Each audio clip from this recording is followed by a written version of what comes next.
Gandang araw mga sangkay. Dito nga pala tayo ngayon sa bukid. Pumunta ako dito sa uma para magtanim ng mga kamuting kahoy, mais tsaka gabi. Ako lang pala ngayon mag-isa yung nandito kasi wala akong kasama. Mga idol, no? Nagsasayang tayo kasi hindi tayo napagluto kanina bago umalis ng bahay, maaga kasi umalis. Kaya nagbaon na lang ako ng bigas dito, na lang ako nagsayang sa bukid. Sisibak muna ako ng kahoy dyan para ipanggatong sa sinayang natin para maluto kaagad. Ganito lang talaga ang buhay sa bundok mga idol, diskarte lang.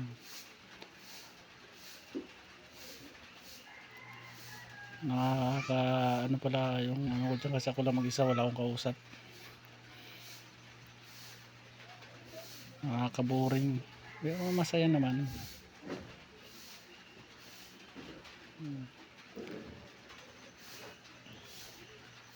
Yung time na yun mga idol ay pagkatapos kong putol-putulin yung kahoy,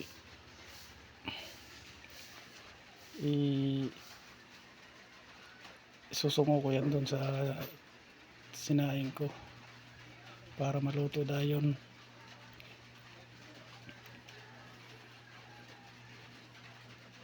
Tinambakan na natin ng gatong mga idol para sandali maluto.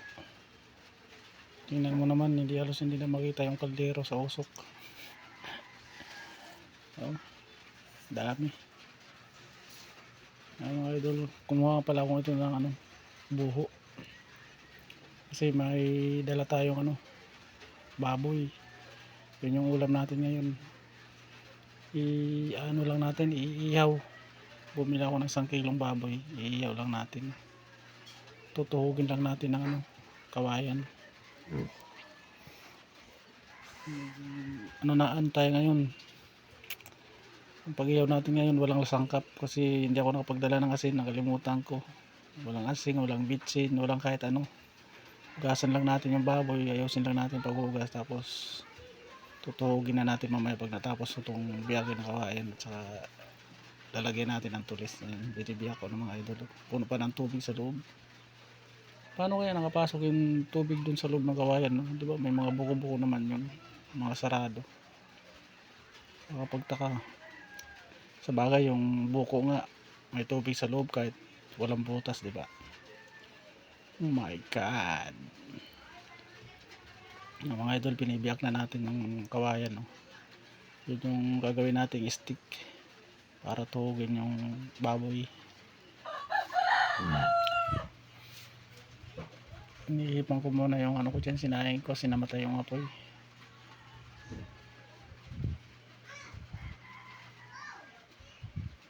Pag wala ka talagang kasama, sa'yo lahat ng gawain nakatuka. Tinutulis ko na yung dyan, yung kawayan mga idol, para litsunin natin yung 1 kilong baboy. Litson talaga, 1 kilo. Kaya na. Solve na naman mamaya nito mga idol. Ulam ko sa umagahan sa katanghalian, baboy. Pag uwi ko nito, pakakainin ko doon sa bahay pagkain na ng baboy. Joke lang. Ang mga idol, tagal kong lininis tagal kong tinulis yung mga pantuhog dyan ng kasi masyadong makakapal. Pinapatulis ko pa yung dulo mga idol. Mga idol, yung pinsan ko pala, narinig ko andun sa kabilang bundok, nagkukupra siya kasi sumigaw ako kanina, tapos siya, sumagot siya nung pagsigaw ko. Sinubukan ko lang baka may tao dun sa kabilang bundok. Andun daw siya, nagkukupra, nagbabalat ng niyog. Kaya doon tayo mamaya kakain mga idol. Dadalhin natin tong pagkaluto nito, puntahan natin, dadalhin ko itong kanin at saka itong nihaw natin na baboy. Dadalhin ko doon, ako kakain para may kasama naman ako. Yung mga idol, natuhog na natin yung isa. iano lang natin yung mga idol, hindi natin iano sa baga, idadarang lang natin sa ano, yung parang style lechon ba, yung para hindi masunog. Iano lang natin sa apoy, yung ilalapit lang natin pero hindi natin ilalagay sa baga, iuusok lang natin dun sa ano, gilid ng apoy. Mga idol, tinutuhog ko ng yung tinuhog ko pala yung una kanina mga idol, na nasugat ako ng konti sa ano, sa daliri. Biglang tumagos yung ano, yung kawayan ng tulis, ayun diretso sa daliri ko natuhog ko. Butin lang maliit lang yung butas mga idol. Ano, yung pangalawang ano na yung pangalawang tuhog na yun mga idol. Inuusok ko na dun sa ano, sa gilid ng apoy, sa mga nagbabagang apoy. Ano, bali 3 piraso lang yan idol. Liampo pala yung binili ko, kasi yun ang masarap ihaw, liampo. Mga idol, oh.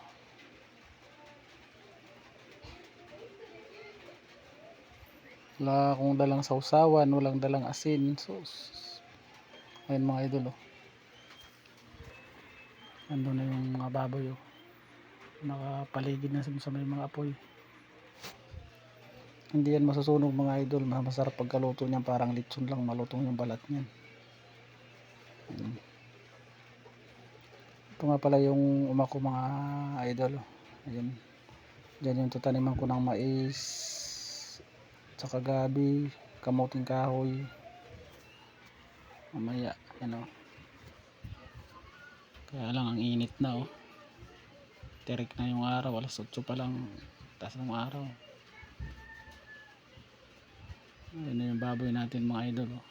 Ayun, oh. Oh, di ba ang ganda ng pagkaano, ganda ng pagkaluto niyan, kasi hindi siya nakakaano sa baga. Bali yung para ka lang nagbabarbecue mga ay nagano, naglilitsyon mga idol. Ano, lutong yan mamaya ng balat mga idol.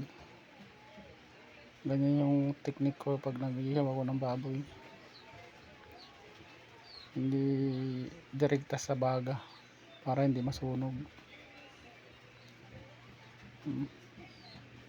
Yung mga idol, oh. Sarap niyan mamaya, am na yan mamaya. Ayun yung tatanim kong kamuting kahoy mga idol, oh. Yung nakahiga na yan, puputol-putulin ko yan mamaya. Yun ang itatanim ko dyan. Yung sa baba niyan pala mga idol, may mga tanim na yan na ano. Ayun mga idol, oh.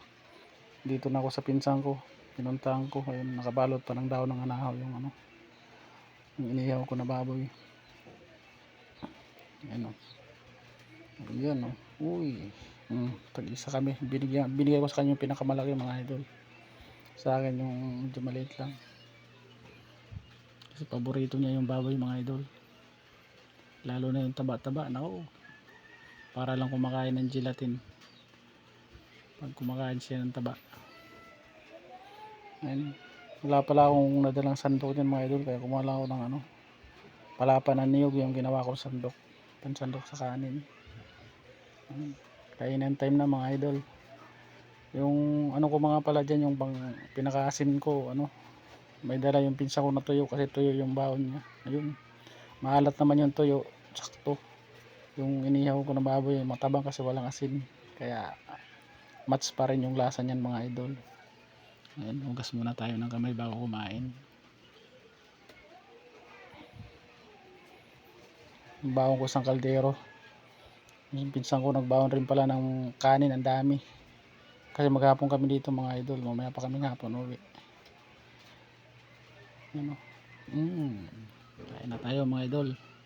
Tikman na natin yung inihaw natin na walang asin, walang kahit anong sangkap. Let's go mga idol, kain tayo. Uy, mainit pala yung ano dyan mga idol, yung takip ng kaldero, kasi yung ginawa kong ano, pinggan, wala kasing pinggan, kaya ang takip ng kaldero yung ginawa ko ano, kakainan. Ngayon kuha muna ako ng ano, balat ng niyog, pinansapin ko sa ano, ilalim, Kasi hindi ko mahawakan yung takip ng kaldero. Ayun, oh. Ayun. Ayos. Diskarte lang mga idol. Kain na. Ayun, oh. Katapos na naman namin kumain, babalik ulit ako dun sa ano. Dun sa uma ko. Tatanim na ako ng kamuting kahoy. Mga idol, oh. Kwento-kwentuhan habang kumakain. Tapos kuha ko ng tuyo. Yun yung gagawin kong ano, pampalasa ng karne. Dito nga pala ako mga idol, bumalik na ako dito sa uma ko. Ayun, oh. Yung nakaraan ko ito, yung mga tinanim kong gabi, oh. May dahon na, tumubo na sila. May mga mais na rin pala na nakatanim yan dyan sa gilid. Present pa yung aso. Ayun, doon. May mga tanim yan doon sa gilid ng ano, mais, gabi, tsaka sitaw, sigarilyas, dyan, ampalaya. Doon sa taas mga idol, dyan ako magtatanim mamaya ng ano, kamuting kahoy. Kasi wala pa yan doon tanim sa taas. Nakatanim pa lang yan sa taas mga idol, mga ano, sitaw, paligid, tsaka ano, sigarilyas. Ayan mga idol, oh. Dami kong itatanim na kamuting kahoy mamaya mga idol, para sa